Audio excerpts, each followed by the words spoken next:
हमारी संस्कृति, हमारे संस्कार सदा रहें हमारे साथ। सब्सक्राइब करें तिलक। आज तो स्वयं यदुराज श्री कृष्ण ने आपका राज्याभिषेक किया है। इंद्रप्रस्थ के लिए इससे बढ़कर सम्मान की और क्या बात हो सकती है? वाह भैया वाह, आनंद आ गया। आपका राज्याभिषेक देखकर देवलोक में देवता और स्वर्ग लोक में हमारे पूर्वज भी प्रसन्न हो रहे होंगे। नारायण नारायण। मुझे तुम्हारे स्वर्गवासी पिता महाराज पांडु ने तुम सबको उनका आशीर्वाद देने के लिए भेजा है महाराज युधिष्ठिर। पिताश्री ने आपको यहां भेजा है? हाँ, मैं उनसे मिलकर स्वर्ग लोक से सीधा यहां चला आ रहा हूं। कहिए देवऋषि, वे वहां कुशल से तो हैं? देवर्षि, आप तो जानते ही हैं कि मैं अपने जीवन काल में राजसूय यज्ञ नहीं कर सका। वो अधूरी इच्छा मुझे जीवन भर कचोटती रही। व्यक्ति की पहचान तो उतने ही पल से होती है जितने पल वो पृथ्वी पर रहता है। फिर भी मेरी इस इच्छा को यदि मेरा कोई पुत्र ही पूरा कर दे तो उसके पुण्य का फल मुझे अब भी प्राप्त हो सकता है। मेरे पुत्र युधिष्ठिर से जाकर मेरी ये वेदना कहिए और उन सबको मेरा आशीर्वाद दीजिए। नारायण नारायण। मैं देवऋषि को साक्षी मानकर आज ये शपथ लेता हूं कि मैं अपने स्वर्गवासी पिता की इच्छा को अवश्य पूर्ण करूंगा। एक ऐसा रासूय यज्ञ करूंगा जिसे भविष्य की पीढ़ियां भी स्मरण करेंगी। आज से आप इस इंद्रप्रस्थ राज्य के एक छत्र राजा हैं।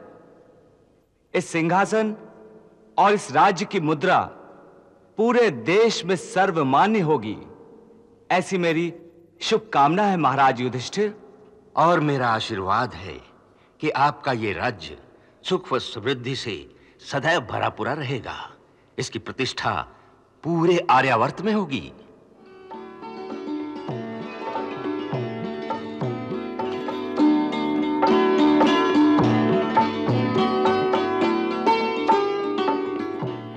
महाराज, राज तिलक के शुभ अवसर पर मैं द्वारिका राज्य की ओर से आपका अभिवादन करता हूं और ये नौलखा हार आपको भेंट करता हूं। इसे स्वीकार कीजिए महाराज।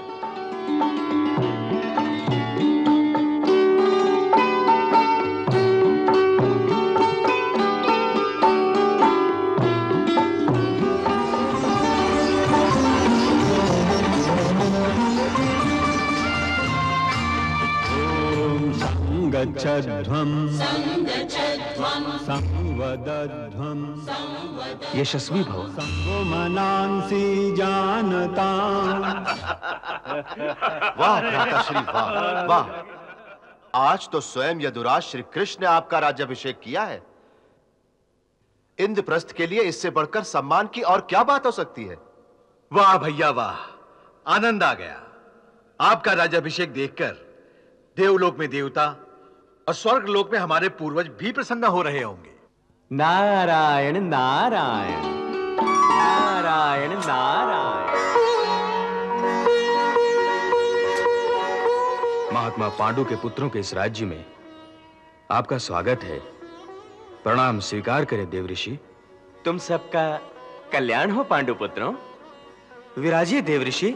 नारायण नारायण।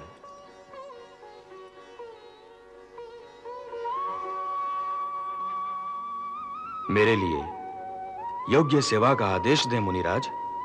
मुझे तुम्हारे स्वर्गवासी पिता महाराज पांडु ने तुम सबको उनका आशीर्वाद देने के लिए भेजा है महाराज युधिष्ठिर। पिताश्री ने आपको यहां भेजा है? हाँ, मैं उनसे मिलकर स्वर्ग लोक से सीधा यहां चला आ रहा हूं। कहिए देवऋषि, वे वहां कुशल से तो हैं? उन्हें अवश्य हमारे इस नए राज्य की स्थापना से शांति मिली होगी। शांति तो मिली है, परंतु कुछ अशांत भी दिखाई दिए। अशांत? क्या उन्हें वहां कोई कष्ट है? भला उन्हें क्या कष्ट हो सकता है? स्वर्ग में तो किसी को कष्ट होता ही नहीं, परंतु कुछ चिंतित अवश्य दिखाई दिए। देवर्षि, ये तो मेरे लिए प्रसन्नता की बात है कि मेरे पुत्रों ने एक नई राजधानी और नए राज्य की स्थापना करनी है। नारायण नारायण। किंतु महाराज, मुझे तो आपके मुखमंडल पर चिंता की रेखाएं दिखाई दे रही हैं। देवर्षि, आप तो जानते ही हैं कि मैं अपने जीवन काल में राजसूय यज्ञ नहीं कर सका। वो अधूरी इच्छा मुझे जीवन भर कचोटती रही, यहां तक कि मेरे मृत्यु के पश्चात भी यहां स्वर्ग में भी उसने मेरा साथ नहीं छोड़ा। इसलिए मेरा मन अशांत रहता है। यहां स्वर्ग में एक से एक बड़े चक्रवर्ती सम्राट घूमते रहते हैं। उन्हें देखकर मेरे मन में अक्सर एक हीन भावना सिर उठाती है। जब मैं राजा हरिश्चंद्र, राजा मामधाता, महाराज पृथु की महिमा का गुणगान सुनता हूं तो अपने आप पर ग्लानि होती है। किंतु महाराज, शारीरिक रोग के कारण ही तो आपको असमय धरती से यहां चले आना पड़ा था। इसमें आपका क्या दोष था? देवर्षि, जीवन काल चाहे छोटा हो या बड़ा, व्यक्ति की पहचान तो उतने ही पल से होती है जितने पल वो पृथ्वी पर रहता है। फिर भी मेरी इस इच्छा को यदि मेरा कोई पुत्र ही पूरा कर दे तो उसके पुण्य का फल मुझे अब भी प्राप्त हो सकता है। मेरे पुत्र युधिष्ठिर से जाकर मेरी ये वेदना कहिए और उन सबको मेरा आशीर्वाद दीजिए। नारायण नारायण।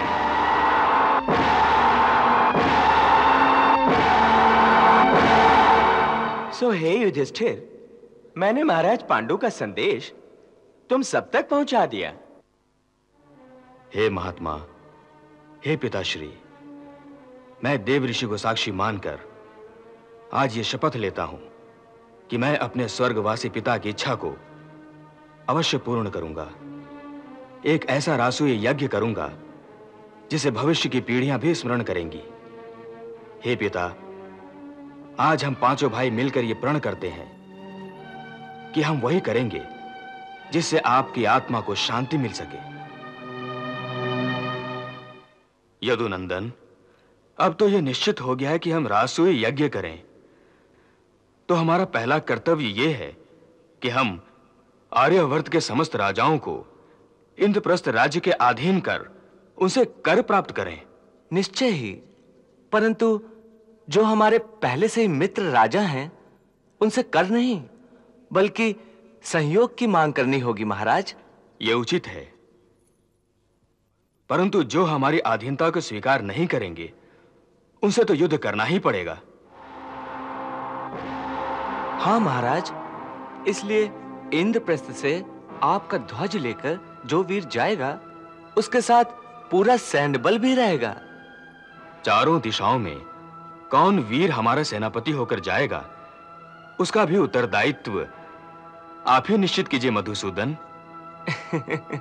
उसका चुनाव तो ये वीर स्वयं ही कर लेंगे बड़े भैया। मैं अपने चारों भाइयों को अपना सेनापति बनाता हूं। अब बोलो, तुम में से कौन वीर किस दिशा में प्रस्थान कर रहा है? भ्राताश्री, मैं अपने लिए दक्षिण दिशा का चुनाव करता हूं। और मैं पश्चिम दिशा के राजाओं को अधीन करने जाऊंगा। पूर्व दिशा मेरी रही।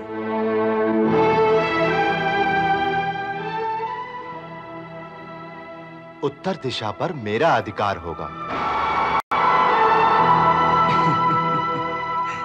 आप सबने अपनी दिशाएं तो चुन ली, परंतु किसी ने यह सोचा है कि दो महान राज्य हैं, उनको अपने अधीन करना परम दुष्कर कार्य है। एक है हस्तिनापुर और दूसरा मगध। क्या ये दोनों महान शक्तियां सहज में ही आपकी अधीनता स्वीकार कर लेंगी? तो फिर मगधराज को मेरी गदा के लिए निश्चित कर दीजिए और हस्तिनापुर को मेरे उत्तरदायित्व पर छोड़िए। ऐसा नहीं है। ये दोनों महान राज्य हैं। इस परिस्थिति में जहां हमारा कार्य नीति से चल जाए, वहां हमें नीति का ही सहारा लेना होगा, और जहां युद्ध अपरिहार्य हो, वहां हमें पूरी शक्ति के साथ आक्रमण करना होगा। यही राजनीति है महाराज। आपके इस कथन से मैं भी सहमत हूं मधुसूदन। महाराज, हस्तिनापुर तो आपके परिवार में ही गिना जाता है, इसलिए उसे आपको पारिवारिक भावनाओं की सहायता से ही जीतना होगा। अर्थात ये कि सर्वप्रथम आप पितामह भीष्म और महाराज धृतराष्ट्र के पास जाइए और वहां जाकर राजसूय यज्ञ करने की आज्ञा एवं आशीर्वाद मांगिए। अवश्य वो आपको आशीर्वाद देंगे। बस हस्तिनापुर हो गया ना आपके साथ। और मगधराज जरासंध? वो युद्ध प्रिय है और उसे मारना भी सरल नहीं है भीम। उसने भगवान शिव से अनेक दिव्य शक्तियां ले रखी हैं। अच्छा? और महाराज, उसने अपनी भुजाओं के बल से आर्यावर्त के 86 राजाओं को बंदी बना रखा है। उन सबको उसने एक कंदरे में कैद कर रखा है और जब उनकी संख्या पूरी 100 हो जाएगी तब वो उन सब की बलि चढ़ा देगा। तो इसका अर्थ यह है कि यदि हम अकेले एक जरासंध को परास्त कर लें तो उसके बंदी 86 राजा स्वयं ही हमारे अधीन हो जाएंगे। निश्चय ही, परंतु इंद्रप्रस्थ के पास इतनी बड़ी सेना ही नहीं है कि मगध राज्य पर आक्रमण करके उसे हराया जा सके। तो फिर इसका उपाय क्या है मधुसूदन? उपाय तो एक ही है। वो एक वीर है। अगर उसे द्वंद्व युद्ध के लिए ललकारा जाए तो वो कभी इनकार नहीं करेगा। इसलिए मल्ल युद्ध में ही उसे परास्त किया जा सकता है, क्योंकि उसका शरीर 2 टुकड़ों से जुड़कर बना है। मल्ल युद्ध में उसके शरीर के 2 भाग करके अलग अलग फेंक देना होगा, तभी वो मारा जा सकता है। और मेरी दृष्टि में यह कार्य केवल भीम ही कर सकते हैं। तो भीम को जाने की अनुमति है? नहीं महाराज, ये कार्य हम मिलकर करेंगे, इसलिए भीम और अर्जुन दोनों को मेरे साथ जाने की अनुमति दीजिए।